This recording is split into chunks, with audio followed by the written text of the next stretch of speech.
And just like that, Donald Trump, in Donald Trump fashion, responds to Elon. Now, of course, it's a crocker, S-H-I-T, because who in the hell believes anything that Donald Trump has to say? But let's get into it. Elon Musk and your big, beautiful bill. What's your reaction to that? Do you think it in any way hurts passage in the Senate, which, of course, what is you're seeking? Well, look, you know, I've always liked Elon, and it's always very surprised. You saw the words he had for me, the words of, and he hasn't said anything about me that's bad. I'd rather have him criticize me than the bill, because the bill is incredible.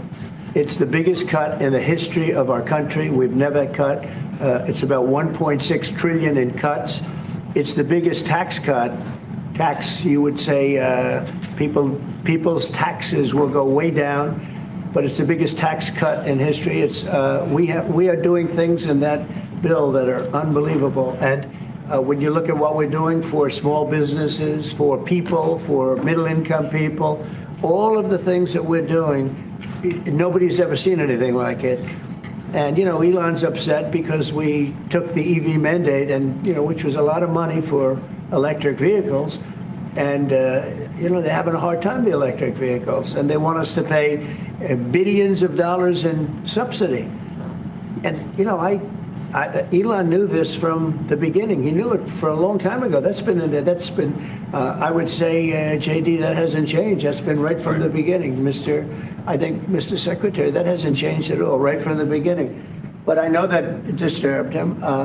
He wanted, and rightfully, you know, he recommended somebody from that he, I guess, knew very well.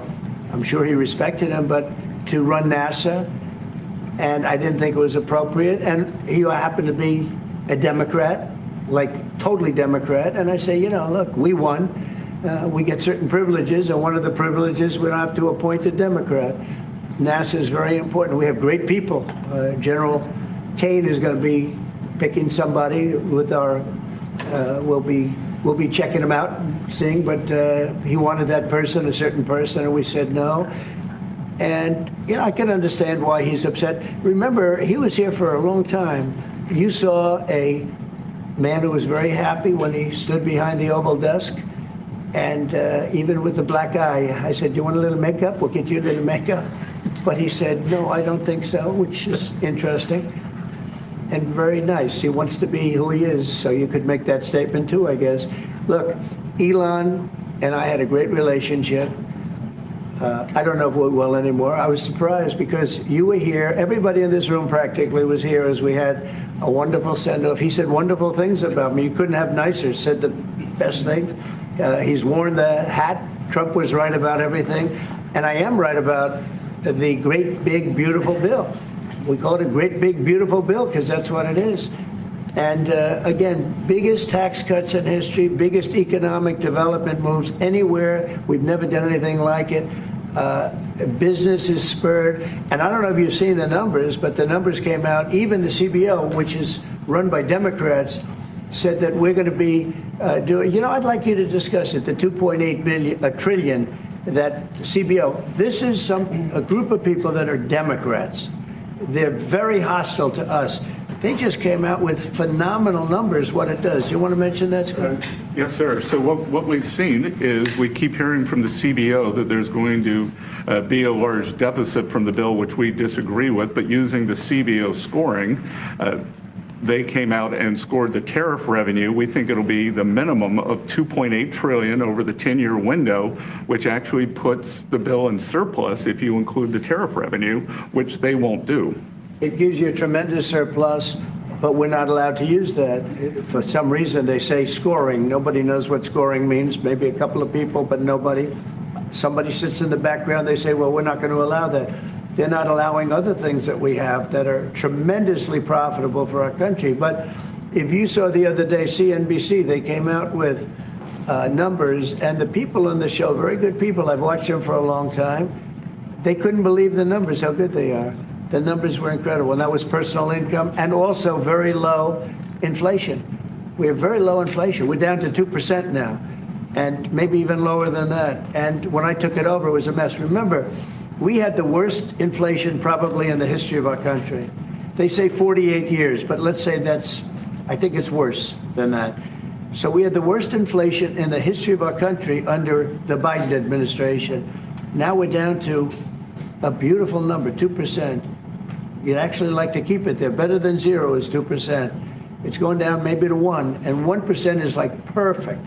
That's perfect. You don't want to have zero for certain reasons that nobody is very interested to listen to. But we have almost perfect inflation. Grocery prices are down. Everything. Remember eggs? Eggs. We weren't going to buy another egg for the next 20 years. They were so expensive, right? Remember? You guys all hit me about eggs. Eggs have come down 400%. Everybody has eggs now. They're having eggs for breakfast again. But if you look at gasoline, very important. I think always the most important because it's the energy is the biggest factor. That's what happened. He screwed up our energy policy, and everything went up because energy went up. But now energy is way down, and they have states where you're at $1.98 a gallon for gasoline. So the costs have come way down. And one of the things I ran on was that. I ran on the border. We have the best border in the history of our country, 99.99%. It was last week, 3 people came in, 2 of them for medical reasons. We let them in because one of them had a heart attack. I think it was a nice thing to do, and one of them had something else. So we've never had, I had very good numbers for 4 years, but we're really topped it. And I want to thank Christie and Tom Homan. They've done a fantastic job. But nobody mentions that anymore. Remember, a few months ago, the border was a total disaster. People were coming in by the hundreds of thousands of people a day, a week, a month. I mean, we had a month, 2 million people came in 1 month. The border was being overrun, and a lot of bad people, criminals, murderers, drug dealers. We had some of the worst people in the world coming in from all over the world. It's totally closed. And you know what? People are coming into our country, but they're coming in legally. So we've done a great job. Elon knew that. Elon endorsed me very strongly. He actually went up and campaigned for me. I think I would have won. Susie would say I would have won Pennsylvania easily anyway, even if the governor ran, the real governor, not the governor from Minnesota, who's, he's a sick puppy, that guy. That poor guy, I feel sorry for him. But they made a bad choice with him. But if you pick Shapiro or anybody else, I spoke to him recently about his house being set on fire, which was terrible. But if they picked him, I would have won Pennsylvania. I won it by a lot. But I'm very disappointed because Elon knew the inner workings of this bill better than almost anybody sitting here, better than you people. He knew everything about it. He had no problem with it. All of a sudden he had a problem, and he only developed the problem when he found out that we're going to have to cut the EV mandate, because that's billions and billions of dollars, and it really is unfair. We want to have cars of all types. Electric, we want to have electric, but we want to have a gasoline, combustion. We want to have different. We want to have hybrids. We want to have all. We want to be able to sell everything. And when that was cut, and Congress wanted to cut it, he became a little bit different, and I can understand that. But he knew every aspect of this bill. He knew it better than almost anybody, and he never had a problem until right after he left. And if you saw the statements he made about me, which I'm sure you can get very easily, it's very fresh on tape. He said the most beautiful things about me, and he hasn't said bad about me personally, but I'm sure that'll be next. But I'm very disappointed in Elon. I've helped Elon.